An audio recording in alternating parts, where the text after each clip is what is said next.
లోకేష్ ప్రజల అర్జీలు తీసుకుంటుంటే దాన్ని మిస్యూజ్ చేయడానికి ప్రయత్నించినటువంటి ఒక వ్యక్తికి సంబంధించినటువంటి అంశాన్ని తెలుగుదేశం కార్యకర్తలు సోషల్ మీడియాలో పోస్ట్ చేశారు. ఏంటంటే ఈ ఫోటోలో కనిపించినటువంటి వ్యక్తి మిమ్మల్ని కలిసినటువంటి వాళ్ళల్లో ఎవరో మీకు తెలియకపోవచ్చు, తెనాలి వాస్తవుడిగా చెప్తున్నాను, ఆలకించండి.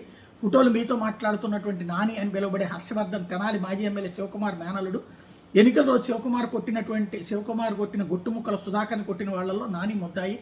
అదేవిధంగా సేవ చేసిన అన్ని అవినీతి కార్యక్రమాలు ఇతను ఉంటున్నాడు. ఫైల్ పట్టుకుని అతను తో ఉన్నటువంటి అంచె నరేంద్ర కుమార్, అతను తెనాలి నందులపేటలో గవర్నమెంట్ స్థలంలో అనుమతి లేకుండా సూపర్ మార్కెట్ కన్స్ట్రక్షన్ చేసి నడుపుతున్నాడు. ఆ ఏరియాలో తెలుగుదేశం వాడు ప్రతి ఒక్కరితో గొడవ పడుతూ కేసులు పెట్టి అందరినీ స్టేట్ని పిలిపించి వార్నింగ్ ఇప్పించాడు. 10 రోజుల క్రితం కోర్టు అనుమతితో సూపర్ మార్కెట్ని కూలగొట్టారు. ఇప్పుడు వాళ్ళు వచ్చి మీతో ఏం చెప్పారో మాకు తెలియదు. ఈ విషయం మీద మీరు తెనాలి ఇన్ఛార్జ్తో మాట్లాడి నిర్ణయం తీసుకోగలరు. ఈ విషయంలో జనసేనకు మనకు మధ్యలో చిచ్చు పెట్టడానికి ట్రై చేస్తున్నారు, గమనించి తగు చర్యలు తీసుకోగలరు. ఇట్లు తెనాలి తెలుగుదేశం కార్యకర్త అన్నటువంటిది హైలైట్ చేస్తూ సోషల్ మీడియాలో పోస్ట్ చేసుకొచ్చారు.